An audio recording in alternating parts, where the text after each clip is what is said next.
So Ajahn Jayasara had this very beautiful description of the first time that he met Lumpur Cha. He said it was like everyone that he had ever met in his life was singing out of tune, and Lumpur Cha was the first person who was singing right in tune. And I think that that's an incredibly beautiful description of our practice and the goal of our practice. You know, all of the actions of body, speech, and mind that we engage in throughout the day, they're always coming from a particular emotion, a particular feeling that those actions arise out of particular intention. And for pretty much all of us, our actions, they're always slightly out of balance. They're always slightly out of tune. And in the same way that when somebody is singing out of tune or an instrument is out of tune, then the sound that it produces makes people feel uncomfortable, and it's not pleasant to be around, it's not pleasant to listen to. But if there's an instrument which is perfectly tuned, or somebody is singing right in tune, it's something that has an incredibly uplifting effect on everyone around that music.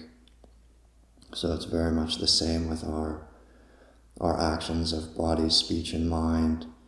You know, when they come from a place of greed, hatred, and delusion, you know, whether it's very coarse defilements or whether it's more subtle, refined defilements, you know, to whatever extent our actions are out of balance, they will have that kind of same negative effect on people around us. You know, it will tend to make other people feel uncomfortable. In the same way, if we learn how to, you know, through this practice, gradually tuning our minds and gradually bringing the mind more and more into a place of balance, it starts to have an incredibly uplifting and inspiring effect on the people around us. But of course, it also has that same uplifting and inspiring effect on our own mind.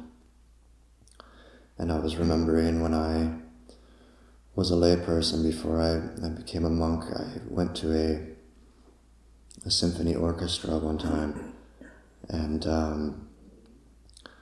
it was just an incredibly powerful experience, you know, to sit there in front of all of these very skilled musicians, all playing their particular instrument, and they're all perfectly in tune, and they all have their part that they play, and it all fits together perfectly in a way that, you know, up until that point, I don't think I had ever really experienced that kind of emotion and that kind of, just incredible power that arose in that moment, this incredibly uplifting and moving experience when everything is perfectly in tune and perfectly balanced. You know, it's so moving that it can make you cry. And this is the potential of our practice of meditation.